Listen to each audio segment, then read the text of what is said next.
আসসালামু আলাইকুম। স্বাগতম সবাইকে আজকের ভিডিওতে। তো আজকের ভিডিওটা মেইনলি একটা সাজেশনমূলক ভিডিও হতে চলেছে। যেটা আমরা মেক করতে চলেছি মেইনলি আমাদের জুনিয়র তোমরা যারা আছো, অর্থাৎ এবার যারা তোমরা হচ্ছে এসএসসি পরীক্ষা দিলা। ওকে? এসএসসি পরীক্ষা যারা দিলা এবার, অর্থাৎ এসএসসি ব্যাচ 2024। তো তোমাদের হচ্ছে কিছুদিন আগেই রেজাল্ট দিয়েছে, তাই না? আশা করি যে তোমরা তোমাদের মন মতো রেজাল্ট পেয়ে গেছো। তো এখন রেজাল্ট পাওয়ার পরে আসলে তোমাদের করণীয় কি? প্রথমত তো একটা কথা যে তোমাদের হচ্ছে কি করতে হবে, কলেজ চয়েস লিস্ট সাজাইতে হবে। তো সেটা তোমরা কিভাবে সাজাইতে পারো সেই সম্পর্কে, এবং আহ, সামনে কি, অর্থাৎ সামনে তোমরা পদার্পণ করতে চলেছো একটা কি তোমার লাইফে একটা মোস্ট ইম্পর্টেন্ট ফেসে, যেটা হচ্ছে কি বলতো, কলেজ লাইফ। তো এই লাইফ নিয়ে আমাদের সবারই অনেক ফ্যান্টাসি থাকে, অনেক ড্রিম থাকে যে ভাই আমি এই কলেজে পড়বো, আমার কলেজ লাইফটা এরকম হবে, ইত্যাদি ইত্যাদি। তো মেনলি আমরা এই বিষয়গুলো নিয়ে আজকের এই ভিডিওতে কথা বলবো। তো চলো আমরা শুরু করে দিই। তো শুরুতেই আসো হচ্ছে আহ কি তোমাদেরকে একটু কংগ্রাচুলেশন জানাই। হ্যাঁ, অবশ্যই তোমরা কংগ্রাচুলেশন ডিজার্ভ করো, কারণ তোমরা স্কুল লাইফ পার করে চলে আসছো, তাই না? তো কংগ্রাচুলেশন টু এভরিবডি, তোমরা তোমাদের স্কুল লাইফ শেষ করে ফেলেছো এবং সেই সাথে কি বলতো কলেজ লাইফে সামনে আসতে চলেছো। তো সবাইকে স্বাগতম জানাচ্ছি স্কুলের গণ্ডি পেরিয়ে সামনে নতুন একটা জীবন পদার্পণ করার জন্য। এবং সেই সাথে যাদের রেজাল্ট হয়তো বা মন মতো হয়নি, তো তোমরা হচ্ছে বিশ্বাস হারায় না, নিজের উপরে আস্থা রাখো, ইনশাল্লাহ সামনে ভালো কিছু হবে। ওকে, তো চলো আমাদের সামনে যাই। তো আমাদের প্রথম যে টপিক সেটা হচ্ছে, ভাই আমরা তো এসএসসির রেজাল্ট পেয়ে গেছি, তো এখন আসলে আমাদের কি করা উচিত?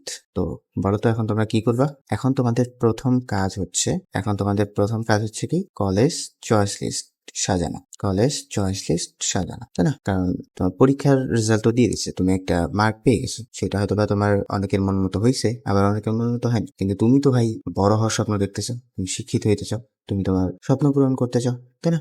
তো তুমি যদি তোমার স্বপ্ন পূরণ করতে চাও, তাহলে তোমার নেক্সট স্টেপ হচ্ছে কলেজ। তোমার নেক্সট স্টেপ কি? কলেজ। তো তোমার মার্ক যেরকমই হোক, তোমার একটা না একটা কলেজে তো এন্ট্রি নিতে হবে। এই জন্য এখন তোমার কাজ হচ্ছে, তোমার যে মার্ক তুমি পাইছো সেটার যে রেঞ্জেই হোক, ওই মার্ক অনুযায়ী যে কলেজগুলো আসার মতো, ওকে, এই মার্ক অনুযায়ী যে কলেজগুলো আসার মতো সেগুলো নিয়ে একটা লিস্ট সাজাও। যে কলেজগুলো আসার মতো সেগুলো নিয়ে একটা লিস্ট সাজাও, দেন সেগুলো হচ্ছে কি চয়েস দিবা আর কি, সহজ কথা। তো এটা হচ্ছে আমাদের প্রথম স্টেপ, যে এখন আমরা কি করব। এখন তোমাদের প্রথম কাজ হচ্ছে কি, একটা কলেজ চয়েস লিস্ট সাজানো তোমাদের মার্কের উপর ভিত্তি করে। এবং তোমার মার্ক যদি ভালো থাকে তাহলে দেখবা যে আসলে কোন কলেজটা বেশি ভালো, তাই না, ইফেক্টিভ আর কি বলতেছি। তো সেরকম ভাবে কলেজ চয়েস লিস্টটা সাজাই ফেলবে, এবং এই ক্ষেত্রে তোমরা তোমাদের বড় ভাই বা বোনের বা এক্সপার্টদের হেল্প নিতে পারো। সেকেন্ড আরেকটা কথা হচ্ছে তোমরা হচ্ছে এখন যে ফেসে আছো, এই ফেসটা কি বলতো, তোমাদের জন্য ভ্যাকেশন, রাইট? এসএসসির পরে এটা হচ্ছে তোমাদের জন্য ভ্যাকেশন, এবং তার মাঝে হয়তো বা তোমরা একটা লম্বা সময় পারও করছো।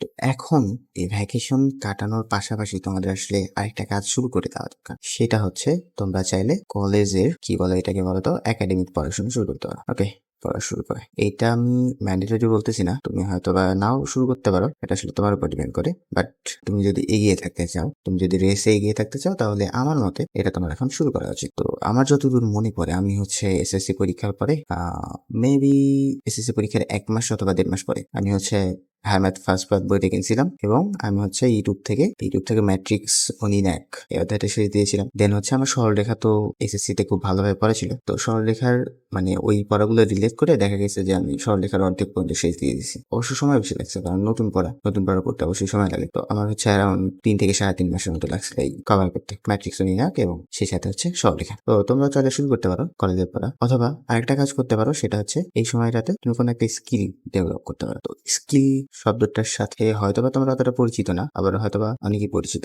স্কিল শব্দটা আমাদের বর্তমান সময়ে একটা বাজওয়ার্ড। স্কিল শব্দটা কি বলতেছি, আমাদের বর্তমান সময়ে একটা হচ্ছে বাজওয়ার্ড। স্কিল ছাড়া তুমি আসলে কোথাও টিকতে পারবে না। তুমি চাকরিতে যাবা, তোমার স্কিল দরকার, এক্সপিরিয়েন্স দরকার। তুমি টাকা ইনকাম করতে চাও, তোমার স্কিল দরকার, এক্সপিরিয়েন্স দরকার। স্কিল ছাড়া তুমি কোনো জব পাবা না, স্কিল ছাড়া তোমার কাছে কোনো টাকা আসবে না, সাম কাইন্ড লাইক দ্যাট। তো অবশ্যই যেহেতু তোমার হাতে একটা ভালো সময় আছে, অপরচুনিটি আছে, তো তুমি চাইলে একটা স্কিল ডেভেলপ করতে পারো। এখন কি স্কিল? তো নর্মালি আমরা যেটা করি, আমরা হচ্ছে কি করি, টাইপিং শিখি। তুমি যদি এইটাতে কোনোভাবে ইন্টারেস্টেড না হও তাহলে তুমি উপরেরটা করতে পারো, যে আমি হচ্ছে কলেজ লাইফে পড়াশোনা শুরু করে দেবো। তো এখন তুমি যদি পড়াশোনা শুরু করতে চাও, আমি এই টপিকটা নিয়ে কথা বলতেছি না, এই টপিকটা নিয়ে আমি কথা বলতেছি না। এগুলো তোমরা হচ্ছে তোমাদের বড় ভাই বা কোনো বোনের হেল্প নিতে পারো, যে ওরা আসলে কিভাবে কাজ করছে। তো এখন আমি কথা বলবো হচ্ছে তুমি যদি কলেজ লাইফের পড়া শুরু করতে চাও বা এইচএসসি পড়া শুরু করতে চাও সহজভাবে, তো তুমি আসলে কিভাবে শুরু করবে, তাই না? কলেজ লাইফের পড়া শুরু করার জন্য তোমার তো একটা বই দরকার, রাইট? তো তুমি আসলে কোন বই পড়বে? তো এখন আমরা আসবো হচ্ছে বুক ফর এইচএসসি, আমাদের আসলে কি কি বুক দরকার এইচএসসি জন্য। তো নর্মালি আমাদের এইচএসসি তে তো একটা ভাস্ট সিলেবাস আছে। আমরা এখানে কথা বলবো হচ্ছে তোমার পিসিএমবি নিয়ে। পিসিএমবি বলতে কি বলতো? পি ফর হচ্ছে আমাদের physics, P for physics, C for হচ্ছে কেমিস্ট্রি, আগেগুলো তো হয়তো বা বুঝতেছে, এম ফর ম্যাথ এবং বি ফর কি বায়োলজি। এই 4টা সাবজেক্ট। তো আমি ফোকাস দিব পিসিএম এ, অর্থাৎ ফিজিক্স, কেমিস্ট্রি এবং ম্যাথে। বায়োলজি নিয়ে হালকা পাতলা বলবো আর কি। বায়োলজি নিয়ে আমি নিজের অতটা এক্সপার্ট না। বায়োলজি আমার মানে পছন্দের সাবজেক্টের ক্যাটাগরিতে পারে, that's why I will not talk about that. Okay, তো তোমরা এসএসসি তে ফিজিক্স, কেমিস্ট্রি, ম্যাথ, বায়োলজির একটা করে পার্ট পড়ছো, তাই না? কিন্তু এইখানে আমাদের ফিজিক্স, কেমিস্ট্রি, বায়োলজির প্রত্যেকটারই 2টা করে পার্ট আছে। মিনস তোমার কাছে ফিজিক্সের 2টা পার্ট হবে, যদিও সময় আছে, তো ওইটা নিয়ে প্যারা নেই যে আমি আসলে কখন শেষ দিব। তো ফিজিক্স একটা ফার্স্ট পার্ট হয়, একটা সেকেন্ড পার্ট হয়। সেম ভাবে কেমিস্ট্রি ফার্স্ট পার্ট হয়, কেমিস্ট্রি সেকেন্ড পার্ট হয়। এবং তোমার এই সিলেবাস গুলো শেষ দেওয়ার জন্য সময় ভাগ করা আছে। তুমি কলেজের ফার্স্ট ইয়ারে উঠবা, সেকেন্ড ইয়ারে উঠবা, তাই না? তো তুমি হচ্ছে 2 বছর পাচ্ছ, 2 বছরে তোমাকে এভাবে মেইনলি পড়ানো হয় বিভিন্ন ধরনের টিউশনি বা প্রাইভেট গুলোতে, যে প্রথম বছর means তুমি যখন ফার্স্ট ইয়ারে আসো তখন তোমাকে ফিজিক্স ফার্স্ট পার্ট পড়াবে, কেমিস্ট্রি ফার্স্ট পার্ট পড়াবে, ম্যাথ ফার্স্ট পার্ট পড়াবে, দেন বায়োলজি ফার্স্ট পার্ট পড়াবে। যখন তুমি সেকেন্ড ইয়ারে যাবে তখন তোমাকে সেকেন্ড পার্ট গুলো পড়ানো হবে। বাট এটা আসলে তোমার উপরে যে তুমি কিভাবে পড়াশোনা করবে। তো তুমি চাইলে হচ্ছে ফার্স্ট ইয়ারে থাকা অবস্থায় সেকেন্ড ইয়ারের বয়স শেষ করতে পারো, কারণ তোমার আলটিমেট টার্গেট তো এইচএসসি, তাই না? এই কারণে তুমি যে কোনো ভাবে করতে পারো। তো এখন আসো যে আসলে আমরা কোন কোন রাইটারের বই পড়বো। আমরা এসএসসি তে তো ভাই এনসিটি কর্তৃক যে বই দিছিল ওইটা পড়ছি, রাইট? কিন্তু এইচএসসি তে আমাদের এনসিটি কর্তৃক কোনো বই নেই, তার সাথে এখানে আমাদের রাইটার গুলো চলে আসে। তো বাজারে অনেক রাইটার আছে, তুমি হচ্ছে কোন রাইটারের বই পড়বা এখন এটা নিয়ে আমরা হালকা পাতলা কথা বলবো। তো ফিজিক্সের রাইটারের যদি স্পেসিফিক ভাবে কথা বলো তাহলে 6 থেকে 8টার মতো অ্যারাউন্ড রাইটার আছে। কিন্তু এর মাঝে আমাদের সবচেয়ে ফেমাস যে রাইটার গুলো তারা হচ্ছে, একজন হচ্ছে শাহজাহান তপন স্যার, এবং আরেকজন হচ্ছে ইশাক স্যার। এই 2টা বই বলা যায় যে বেশি বহুল প্রচলিত, মানে অনেক বেশি পড়ানো হয় আর কি, বা সাজেশন দেওয়া হয়। তো নর্মালি এখানে এই 2টা বইয়ের মাঝে আমাদের তপন স্যারের যে বইটা আছে এটা হচ্ছে আমাদের একাডেমিকের জন্য কাজে লাগবে, এবং ইশাক স্যারের বইটা নর্মালি হচ্ছে আমরা অ্যাডমিশনে ফলো করি। তার মানে কি তুমি 2টা বই কিনবা? না, তুমি 2টা বই কিনবা না, তুমি হচ্ছে একটা বই কিনবা। এবং কোন বইটা কিনবা তুমি, এটা আসলে ডিপেন্ড করতেছে তোমার উপর। কারণ এই যে যে ইশাক স্যারের যে বইটা আছে এটা বললাম যে অ্যাডমিশন কভার করে, এবং সেই সাথে এইখানে অ্যাডমিশন যেহেতু কভার করতেছে তার মানে কি একাডেমিক তো অবশ্যই কভার করবে, তাই না? কারণ একাডেমিক পার করেই তো আমরা কি অ্যাডমিশনে আসি। তো এটা একই সাথে আমাদের একাডেমিকও কভার করবে। আমার সাজেশন থাকবে যে তোমরা তপন স্যারের বইটা কেন, কারণ এখানে হচ্ছে একাডেমিকের জন্য মোস্ট ইম্পর্টেন্ট যে থিওরি পার্ট গুলো আছে সেগুলো এক্সপ্লেন করা আছে, এবং সেই সাথে প্রত্যেকটা অধ্যায় শেষে খুব ভালো পরিমাণে গাথা দেওয়া আছে। ওকে, এবং তোমার এখন দরকার হচ্ছে প্রথমত তুমি কনসেপ্ট জানবা। তোমার তো অ্যাজ এ বিগিনার তুমি কনসেপ্ট কিছুই জানবে না, আমি ধরে নিচ্ছি। তো তুমি শুরু থেকে শুরু করতেছো, তার মানে তোমার কনসেপ্ট লাগবে। দেন সেই কনসেপ্টের উপর ভিত্তি করে যে স্পেসিফিক ম্যাথগুলো হয় সেগুলো তোমাকে সলভ করতে হবে। দেন তুমি, তো ওই কারণে আমার সাজেশন থাকবে যে তোমরা হচ্ছে আপাতত ফিজিক্সের জন্য তপন স্যারের বইটা কিনে নাও। ওকে, এবং এখানে একটা মোস্ট ইম্পর্টেন্ট কথা, সেটা হচ্ছে তুমি যদি কোনো একটা রাইটারের বই খুব ভালোভাবে শেষ করতে পারো, তাহলে আসলে তোমার অন্য কোথাও যাওয়ার দরকার পড়বে না। যেমন ফিজিক্সের জন্য বললাম যে তোমার অনেকগুলো রাইটার আছে, বাট তুমি যদি স্পেসিফিক্যালি টার্গেট নাও যে আমি তপন স্যারের বই পড়বো, তপন স্যারের বইয়ে যত কনসেপ্ট আছে, তপন স্যারের বইয়ে যত ম্যাথ আছে সব আমি পড়বো, তাইলে আসলে কোনো প্যারা হবে না, তুমি ওভারকাম করতে পারবে আসলে সব সিচুয়েশন। তো আপাতত তোমরা হচ্ছে এই বইটা কিনে ফেলো যদি কেউ কিনতে চাও। দেন কেমিস্ট্রিতে যদি আসি, তো কেমিস্ট্রিতে অনেক রাইটার আছে। এর মাঝে মোস্ট ফেভারিট হচ্ছে এটা হচ্ছে আমাদের সরোজকান্তি হাজারিনাক, এবং আরেকটা হচ্ছে আমাদের সঞ্জিত কুমার গুহ স্যার। তো এখানেও আমাদের একটা হচ্ছে একাডেমিকের জন্য এবং আরেকটা হচ্ছে কি অ্যাডমিশনের জন্য, এভাবে আর কি। তো এখানে আমার সাজেশন থাকবে তোমরা হচ্ছে হাজারিনাক স্যারের বইটা কিনবা, কারণ হাজারিনাগের বইটাতে কনসেপ্ট গুলো ভাস্ট পরিমাণ দেওয়া আছে এবং সাথে ম্যাথে দেওয়া আছে। একাডেমিকে তুমি জাস্ট শুরু করার জন্য এটা এনাফ। প্রত্যেকটা বইয়ের ক্ষেত্রে আমি এটা বলতে পারি যে তুমি যদি একজন স্পেসিফিক রাইটারের বই খুব ভালোভাবে পড়ো তাইলে তুমি আসলে বাকিগুলোতে আটকাবে না। সো তুমি হাজারিনাক স্যারের বই কিনলা, তো হাজারিনাক স্যারের বইয়ে যতগুলো কনসেপ্ট আছে সবগুলো তুমি পড়বা, দেন ম্যাথ সলভ করবা, তাই এনাফ। সেমভাবে ম্যাথের জন্য আমাদের অনেকগুলো রাইটার আছে। ম্যাথের জন্য যদি রাইটার ভাগ করি তাহলে প্রথম রাইটার আছে আমাদের হচ্ছে কেতাব স্যার, দেন সেকেন্ড রাইটার হচ্ছে আমাদের অসীম শাহ, এরকম অনেক রাইটার আছে। দেন আরেকটা যদি বলি এসির আহমেদ, এছাড়াও প্রচুর আছে। যেমন আমরা যারা হচ্ছে রংপুরে পড়াশোনা করছি তাদের মোস্ট মানে ম্যাথের ম্যাক্সিমাম ক্ষেত্রে আমরা যে সিস্টেমটা পড়ে থাকি। ওকে, আমি যদি নিজের কথা বলি তাহলে আমি ফার্স্ট ইয়ার যদি সিস্টেক পড়ছি, ফার্স্ট ইয়ারে আমি সিস্টেক পড়ছি, দেন সেকেন্ড ইয়ারে উঠে আমি কেতাবুদ্দিন স্যারের সুইচ করছি। মিনস ম্যাথ ফার্স্ট পার্ট আমার সিস্টেক এবং সেকেন্ড পার্ট হচ্ছে কেতাব স্যারের বই। তো এইখানে আমার সাজেশন থাকবে হচ্ছে তোমরা দুইটাতে শিফট করার দরকার নেই। এখানে হচ্ছে আমরা কেতাব স্যার পড়বো, কারণ কেতাব স্যারের বই ম্যাথগুলো খুব ওয়েল স্ট্রাকচার্ড, মানে খুব ভালোভাবে সাজানো আছে, এবং সেই সাথে এটা হচ্ছে আমাদের ইঞ্জিনিয়ারিং যে ভার্সিটিগুলো আছে, ইঞ্জিনিয়ারিং যে ইউনিভার্সিটি, সেগুলোর জন্য ইম্পর্টেন্ট। ওকে, সো এই বইগুলো আমরা পড়ব। আর লাস্ট থাকে কি বায়োলজি, তাই না? তো বায়োলজি সম্পর্কে আমি অতটা আইডিয়া দিব না। বায়োলজি সম্পর্কে বায়োলজির ফার্স্ট পার্ট সেকেন্ড পার্ট দুইটা আছে। তো এইখানে গাজী আজমল স্যারের বই তোমরা কিনতে পারো, গাজী আজমল। ওকে, তো বায়োলজির বিষয়ে তোমরা একটু কোনো বড় ভাইয়ের হেল্প নিও, যারা এক্সপার্ট আছে, আই মিন যারা মেডিকেলে পড়ে অথবা ফার্মেসি রিলেটেড সাবজেক্টগুলোতে পড়ে, তাদের হেল্প নিতে পারো। এবং আলটিমেটলি আমি যদি একটা ওভারঅল সামারি করি, তাইলে আমরা হচ্ছে physics first part second part দুইটাই কিনবো হচ্ছে তপন স্যারের বই, দেন কেমিস্ট্রি কিনবো হাজারিনাগ স্যারের বই, এবং ম্যাথ কিনবো হচ্ছে কেতাব স্যারের বই। ওকে, এতটুকু আশা করি যে ক্লিয়ার হয়েছে যে আসলে আমরা কোন রাইটারের বই পড়ব। এখন আসো মোস্ট ইম্পর্টেন্ট একটা কথাতে, যেটা আমি আসলে বলবো এখন, যেটা খুবই দরকার। সেটা হচ্ছে তুমি ফিজিক্স যে কোনো রাইটারের বই কিনতে পারো, কোনো সমস্যা নেই।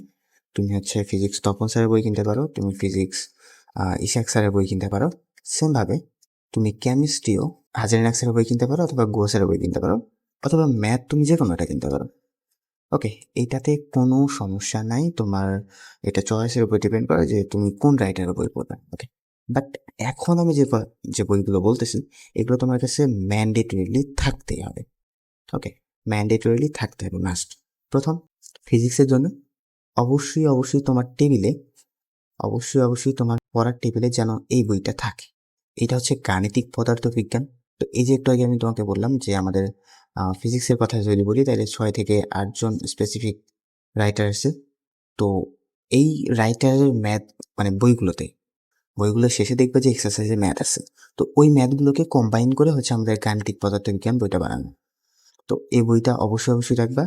সেই সাথে এখানে কেমিস্ট্রির জন্য রাখবা হচ্ছে গাণিতিক রসায়ন। ওকে, কেমিস্ট্রির জন্য কি রাখবা? গাণিতিক রসায়ন। এবং ম্যাথের জন্য তুমি যে রাইটারের বই কিনতেছো, সে তুমি যদি হচ্ছে কেতাব স্যারের বই কিনো, তাহলে কেতাব স্যারের একটা সলিউশন বুক রাখবে, কেতাব স্যারের একটা সলিউশন বুক। তো এগুলো থাকা অবশ্যই বাধ্যতামূলক। কেন বাধ্যতামূলক যদি এক্সপ্লেন করি, তো শুরুতে আসো ম্যাথে। তুমি একটা ম্যাথ করতেছো, হ্যাঁ, তো ম্যাথ করতে করতে এক জায়গায় আটকাই গেলা। এরপর তুমি আসলে কার থেকে হেল্পও নিতে পারতেছো না। তোমার যদি কেউ হেল্প নেওয়ার মতো থাকে, তাহলে তো অবশ্যই তাকে প্রথম নক করবা। অথবা তুমি যদি নিজে সলভ করতে চাও, যে ভাই না, আমি আসলে আমার নিজের প্রবলেম সলভিং স্কিল আমি নিজে ডেভেলপ করবো, কারো সাহায্য নিব না, তাহলে সেই ক্ষেত্রে তোমার সলিউশন বুকটা হেল্প করবে। তুমি কি করবা? ম্যাথটা আটকাই গেছো, ওকে, তুমি সলিউশন দেখলা যে আসলে সামনে কিভাবে এগানো যায়, দেন তুমি হচ্ছে 3-4 বার একবার প্র্যাকটিস করো। ওকে, তাহলে তুমি হচ্ছে কি ওভারকাম করতে পারবে। আর গাণিতিক রসায়ন কেন রাখতে বলতেছি? গাণিতিক রসায়ন এবং গাণিতিক পদার্থবিজ্ঞান এই দুটা রাখার পিছনে কারণ হচ্ছে, তোমার অ্যাডমিশন। ওকে, তোমার সমস্যা নেই। আমি যদি এইচএসসি পরীক্ষার কথা বলি, এইচএসসি যদি এক্সামের কথা বলি, তাইলে দেখবা যে ওই যে এসএসসির মতো প্রত্যেকটা অধ্যায়ের কয়েকটা মোস্ট ফ্রিকুয়েন্ট টপিক আছে, যে টপিকগুলো থেকে প্রত্যেক এক্সামে আসে, তাই না? ঠিক সেম রকম এইচএসসিতেও এরকম দেখবা যে প্রত্যেকটা অধ্যায়ে মোস্ট ফ্রিকুয়েন্ট টপিক আছে, যেগুলো হচ্ছে স্যারেরা পছন্দ করে এইচএসসিতে বা এক্সামে দেওয়া যায়। তো এইচএসসি এক্সাম নিয়ে আসলে তোমার প্যারা হবে না। তুমি যদি কনসেপ্ট ভালোভাবে পড়ো, ম্যাথ যদি ভালোভাবে পড়ো, তাহলে এইচএসসি এক্সাম তুমি ইজিলি ওভারকাম করতে পারবে। বাট আমাদের এইচএসসি এক্সামের পরের স্টেপ তো ভাই অ্যাডমিশন। আমরা তো চাই যে আমরা অ্যাডমিশনে কি ভালো কিছু করবো। তো সেইখানে তোমার কাজে লাগবে হচ্ছে গাণিতিক পদার্থবিজ্ঞান এবং গাণিতিক রসায়ন। কেন? দেখ, আমি যদি তোমাকে 2022-23 অ্যাডমিশনের কথা থেকে শুরু করি, মিনস আমি যে এবার অ্যাডমিশন পরীক্ষা দিয়েছি, তো সেইখান থেকে যদি আমি তোমাকে বলি, তাইলে ভাই প্রত্যেক বছর এভরি ইয়ার আমাদের হচ্ছে অ্যাডমিশনের যে কোশ্চেন, হ্যাঁ, অ্যাডমিশনের যে কোশ্চেন প্যাটার্ন, সেটা হচ্ছে চেঞ্জ হচ্ছে। মানে তুমি যদি নর্মালি 2022-এর আগের কোশ্চেনগুলো দেখো এবং 2022-এর কোশ্চেনগুলো দেখো, কোনো একটা স্পেসিফিক ইউনিভার্সিটির, সে তুমি সিকে বইয়ের দেখলা, তুমি হচ্ছে জিএসটি দেখতেছো, এরকম বইয়ের দেখতেছো, এরকম যদি তুমি দেখো, তাহলে দেখবে যে হচ্ছে কোশ্চেন প্যাটার্নগুলো চেঞ্জ হচ্ছে। তো এটা হইতেই পারে, কারণ অ্যাডমিশন কোশ্চেন যারা বানায়, সেটা তো তাদের উপরে, তারা কোশ্চেন কীভাবে সেট করবে। তো এইরকম সিচুয়েশন তুমি যদি ওভারকাম করতে চাও, তাহলে এই বই দুইটা তোমার আসলে দরকার। ওকে, কারণ এইখানে বললাম যে সকল রাইটারের ম্যাথমেটিক্যাল প্রবলেমগুলো একসাথে আছে, এবং এটা তুমি যদি সলভ করো কোনো একটা অধ্যায় স্পেসিফিকভাবে, তাহলে দেখবে যে তোমার কনসেপ্ট সেরকম স্ট্রং হবে। তুমি ম্যাথ যত সলভ করবা তোমার কনসেপ্ট তত রিভিউ হবে, এবং কনসেপ্ট যত রিভিউ হবে তত তোমার কি কনসেপ্ট স্ট্রং হবে, রাইট? তো এই কারণে তোমার এই দুইটা বই ম্যান্ডেটরিলি রাখতেই হবে। এখন আসো আমরা হচ্ছে কিভাবে শুরু করব। তো তুমি শুরু করার জন্য এখন আপাতত তোমার কোনো প্রাইভেটে যাওয়ার দরকার নেই। তুমি প্রাইভেটে তখন যাবে যখন তুমি কলেজ লাইফে এন্ট্রি নিবে আর কি। তারপর তোমার যে এরিয়াতে তুমি যাচ্ছ সেখানকার ফেমাস কতগুলো টিচার অবশ্যই থাকবে, তো তাদের কাছে তুমি পড়া শুরু করতে পারো। তো এখন শুরু করার জন্য তুমি হচ্ছে ইউটিউব ফলো করতে পারো। তো বর্তমান যুগটা হচ্ছে কি বলো তো, অনলাইনে যুগ, তাই না? এইখানে তুমি কি করতে পারো, তুমি বাংলাদেশে বসে থেকে বিশ্বের যে কোনো প্রান্তের টিচারের কাছ থেকে পড়াশোনা করতে পারো ইউটিউব দেখে। ওকে, তো তুমি এখন কি করতে পারো, তুমি দেখবে তো বাংলাদেশেরই অনেক বড় বড় ফেমাস ইউটিউবার আছে, বা যারা হচ্ছে কি সুন্দরভাবে পড়ে। তো তুমি তাদের কোনো একটা প্লে লিস্ট ফলো করতে পারো। ওকে, ফিজিক্স কেমিস্ট্রি ম্যাথের মাঝে যেখানে একটা বই চুজ করলা, সে আমি ফিজিক্স পড়বো, তুমি ইউটিউবে গিয়ে সার্চ দিলা, অধ্যায়ের নাম দিয়ে সে তুমি ভেক্টর পড়বো। তো ভেক্টর লিখে সার্চ দিবে, দেখবে যে সুন্দর সুন্দর প্লে লিস্ট চলে আসবে। তো সেই প্লে লিস্টগুলো তুমি ফলো করতে পারো। ওকে, তো এটা গেলো আমরা হচ্ছে কিভাবে শুরু করি। এখন আসো যে তোমরা যদি এগিয়ে থাকতে চাও বেশি, এটা তো একটা রেস, তাই না? Life is a race. Okay, ওই যে 3 Idiots এর একটা এরকম ডায়লগ ছিল আমাদের মনে পড়ে, life is a race if you don't run something something. তো এরকম বিষয়, তুমি যদি রেসে একাই থাকতে চাও তাহলে তোমাকে অবশ্যই এক্সট্রা কিছু করতে হবে, রাইট? তো এখন তুমি আসলে কোন রেসে একাই থাকতে চাচ্ছ? তুমি হচ্ছে এইচএসসি এক্সামের রেসে একাই থাকতে চাচ্ছ, নাকি অ্যাডমিশনের রেসে, নাকি ওভারঅল? ওকে, তো আমি যদি ওভারঅল নিয়ে কথা বলি, মানে আমি ধরে নিচ্ছি যে তুমি একই সাথে এইচএসসিতেও ভালো করবা এবং সেই সাথে অ্যাডমিশনেও ভালো করতে চাও। তো ওভারঅল কেস যদি চিন্তা করি, তাহলে প্রথমত তোমার এই দুইটা বই তো থাকাই লাগবে, এই দুইটা বই থাকাই লাগবে, এটা আগেই বললাম। এবং এর সাথে আরেকটা এক্সট্রা থাকতে হবে, সেটা হচ্ছে তুমি সাথে একটা কোশ্চেন ব্যাংক রাখবা। কোশ্চেন ব্যাংক রাখবা। ওকে, কোশ্চেন ব্যাংক, এখন তুমি কোশ্চেন ব্যাংক যে কোনো কোশ্চেন ব্যাংক রাখতে পারো। উদ্ভাসের কোশ্চেন ব্যাংক আছে, দেন হচ্ছে আমাদের জয় কলির আছে, আসপেক্ট সিরিজের আছে। তো তুমি যে কোনো একটা কোশ্চেন ব্যাংক কিনে নিতে পারো, তোমার সাথে রাখবা আর কি। কেন রাখবা? সে তুমি একটা অধ্যায় পড়লা, পড়ার পরে তোমার পুরো কনসেপ্ট, অধ্যায়ের পুরো কনসেপ্ট তোমার রিভিউ মানে পড়া হয়ে গেছে, দেন তুমি বইয়ের শেষে যে ম্যাথগুলো আছে সেগুলো করে ফেলছো। তারপর তুমি কি করবা, তুমি হচ্ছে এই কোশ্চেন ব্যাংকটা খুলে দেখবা যে আসলে গত ইয়ারে এই মানে সে বুয়েটের কথা যদি বলি, তাহলে এই অধ্যায় থেকে বুয়েটে কিরকম কোশ্চেন আসছে, তো সেটা তুমি দেখে নিবা। ওকে, দেখলা জাস্ট, আমি তোমাকে বলতেছি না যে তুমি সলভ করো, হয়তো বা দেখবা যে প্রথম ট্রাইয়ে তুমি সলভ করতে পারবে না, কিন্তু ওইটা তুমি যখন পরে যখন আবার অধ্যায়টা রিভিশন দিবা, বা পরে যখন আবার তুমি কোশ্চেন ব্যাংক খুলবা, দেখবে যে হালকা পারতেছো, তারপরে এইভাবে আস্তে আস্তে তোমার ইমপ্রুভ হবে। ওই কারণে তুমি হচ্ছে সাথে একটা কোশ্চেন ব্যাংক অবশ্যই অবশ্যই দেখবা। তো আশা করি যে বুঝতে পারছি। তো এই ছিল আমাদের মেনলি আজকের ভিডিও, যে হচ্ছে তুমি কোন রাইটারের বই পড়বা। এখন আসো আরেকটা এক্সট্রা কথা একটু বলি, এটাকে তোমরা হচ্ছে কি হিসেবে নিতে পারো বলি তো, টিপস হিসেবে নিতে পারো। সেটা হচ্ছে তুমি যে লাইফটাতে ঢুকতেছো সেই লাইফটা হচ্ছে তোমার 2 বছরের একটা লাইফ, তাই না? 2 বছরের একটা লাইফ না বলে আমি বলবো এটা হচ্ছে 2 বছরের একটা জার্নি। তো যারা জার্নি করছো তারা জানো যে জার্নির বিগিনিং থেকে এন্ডিং এ যাইতে আমাদের কি লাগে বলতো, মুড এবং মুড লাগে। তোমার যদি মুডই না থাকে তাহলে তো তুমি জার্নি করবে না, রাইট? এবং সেই সাথে এনার্জি লাগে, মুড এবং এনার্জি। সো ভাই এইখানেও এটা খুবই খুবই ইম্পর্টেন্ট। তো তুমি আগে মানে আমি যে তোমাকে সাজেশন গুলো দিলাম সেগুলো শুরু করার আগে প্রথমত এটা তুমি ঠিক করে নাও যে আমি হচ্ছে সামনে 2 বছর খুব ভালোভাবে কাজে লাগাবো, এবং সেই সাথে তোমার এনার্জি ধরে রাখতে হবে যে তুমি হচ্ছে বিগিনিং থেকে এন্ডিং পর্যন্ত যাবা, সেজন্য তোমার এনার্জি লাগবে। সো প্রথম কথা, নিজেকে কোশ্চেন করো যে আমি কি পারবো। যদি তোমার উত্তর আসে হ্যাঁ, তাহলে তুমি শুরু করে দাও, অথবা তোমার উত্তর যদি আসে না, তাহলে তুমি নিজেকে আবার কোশ্চেন করো, না আমাকে পারতেই হবে, আমি কি পারবো না। তো এভাবে আর কি, ওই যে মোটিভেশনাল টাইপের কথা হচ্ছে এখানে। তো তোমার মাইন্ডসেটটা ঠিক করে নাও, এটাকে আমি মুড অথবা মাইন্ডসেট বলতে পারি। তোমার মাইন্ডসেটটা ঠিক করে নাও যে আগামী 2 বছরে আমি হচ্ছে কি করবো ভাই, আগামী 2 বছরে আমি হচ্ছে এই এই কাজগুলো করবো। দেন সেকেন্ড যে পয়েন্ট, সেটা হচ্ছে এনার্জি। তো এই যে লম্বা একটা জার্নি তুমি করবা, তাই না? লম্বা একটা জার্নি, 2 বছরের জার্নি। তো এটার জন্য তোমার অবশ্যই অবশ্যই এনার্জি দরকার।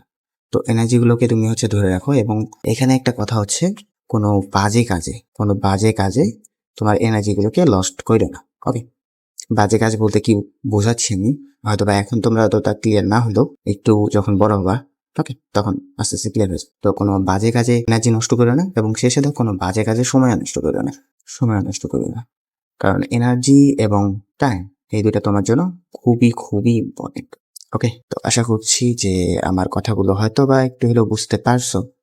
তো এর মাধ্যমে আমরা হচ্ছে আমাদের আজকের ভিডিও শেষ করতেছি। দেখা হবে সামনে কোনো ভিডিওতে। ওকে, ধন্যবাদ সবাইকে।